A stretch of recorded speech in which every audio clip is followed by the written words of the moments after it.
against it. So please make them welcome.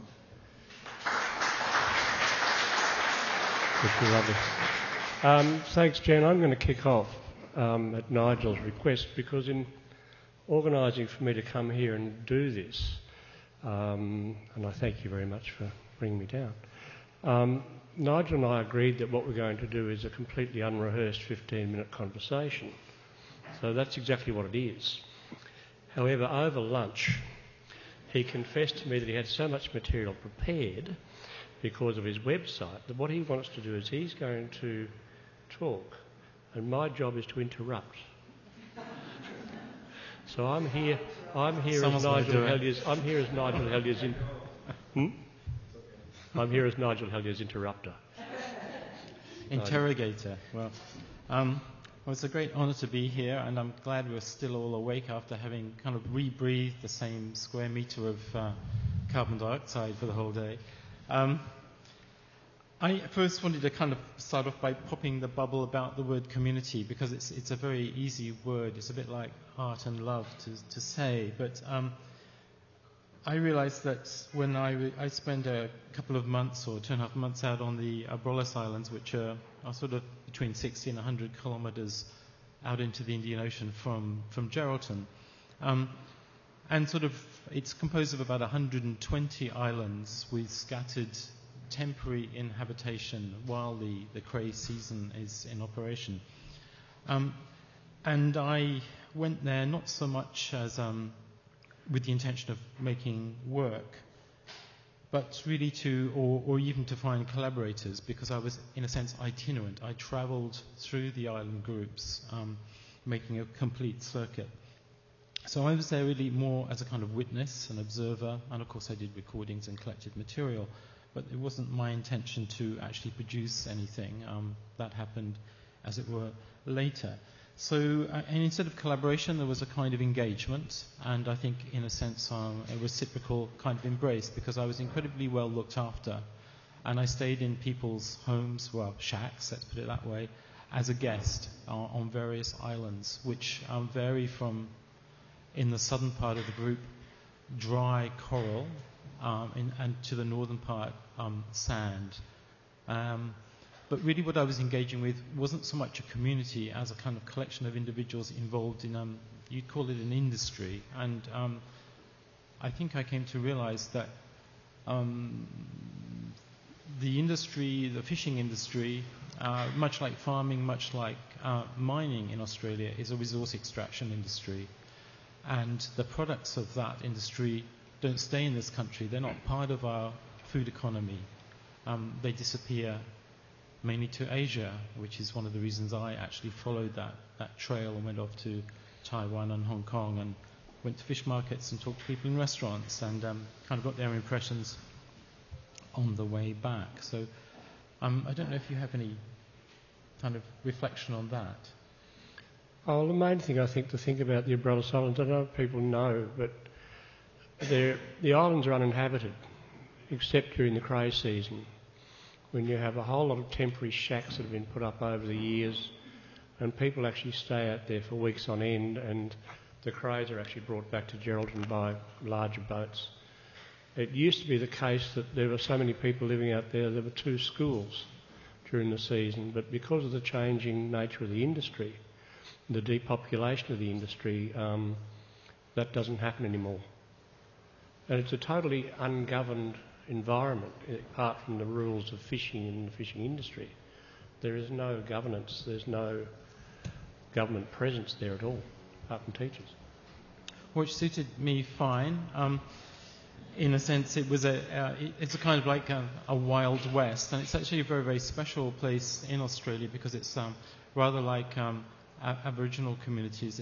You actually can't go there without permission.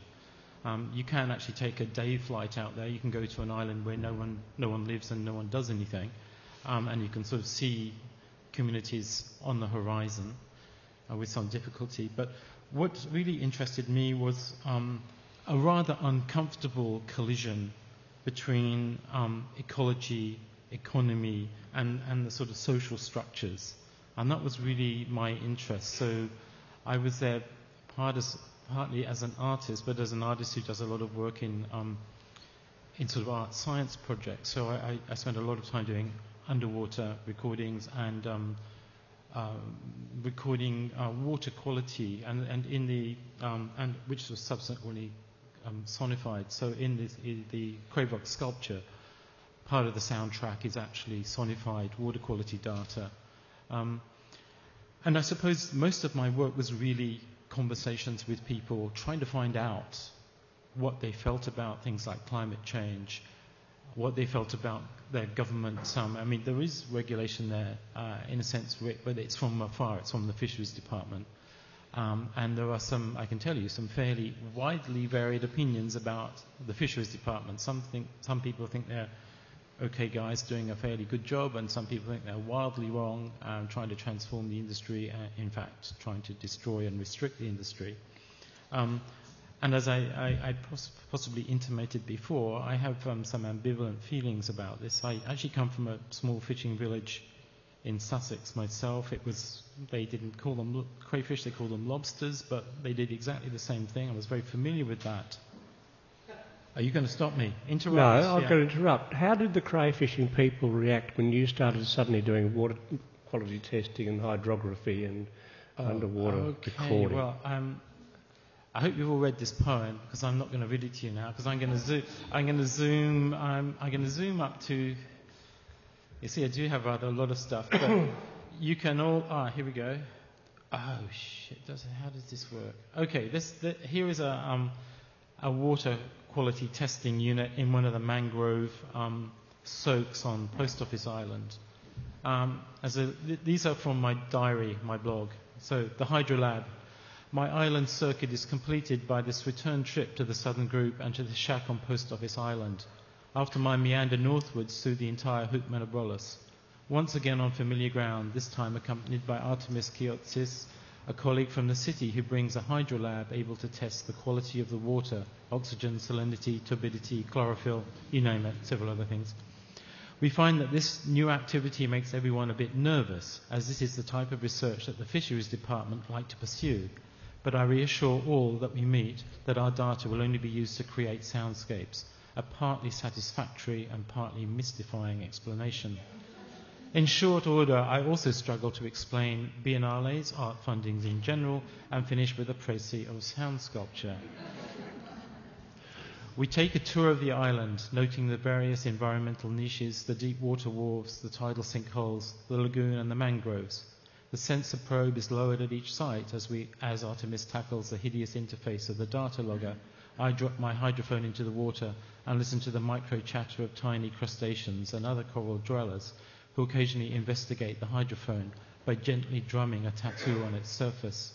I stand motionless, entranced in the stellar static of shrimp clicks, the soft grunts and coughs of the fish and the zipping of crayfish antennae, oblivious to the shrieks of the gulls that skim menacingly over my head. Was that an award for reading, or how many minutes? We have a little bit. Boy, that went super fast, didn't it? That was really quick. Okay.